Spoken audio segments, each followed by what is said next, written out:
mau kakap suni tingin Olo pisu hilengin hat sate Amang ko ada dito ng negro lang. Nazugama Kanay tabi Kanay tabi Amun lobi Hoy naso si sangin Nung si para Krista may adi umzu Kanong kampan na tingin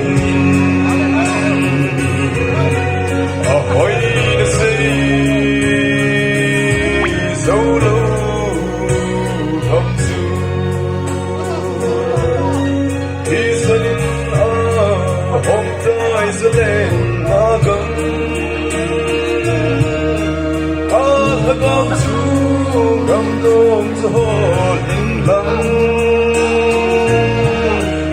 Isin gam hito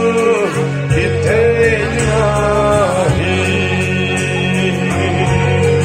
Kanay tabi Kanay tabi Amun lobi Hoy so si sangin Nung si Padang Krista merde umzu Nung katong kanong kampan na tingin Nung ihatang tele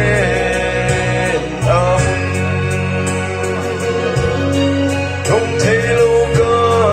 Tigdap ilan dampo Ay sutingin Tagawin ni puisin Kalunnim kam Hoy Sugay Kanay tabi Kanay tabi Amun lobi Hoy nasusi sangin Nung sit pada Krista merde umzu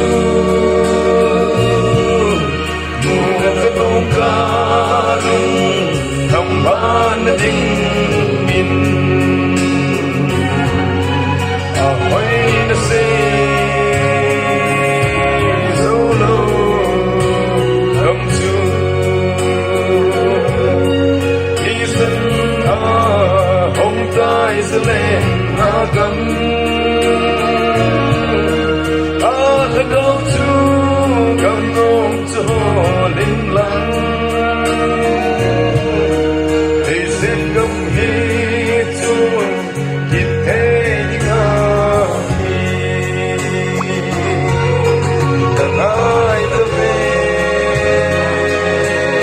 Kanay tabi Amun lobi Hoy naso si sangin Nung si para Krista merde umzu Nung katong kanong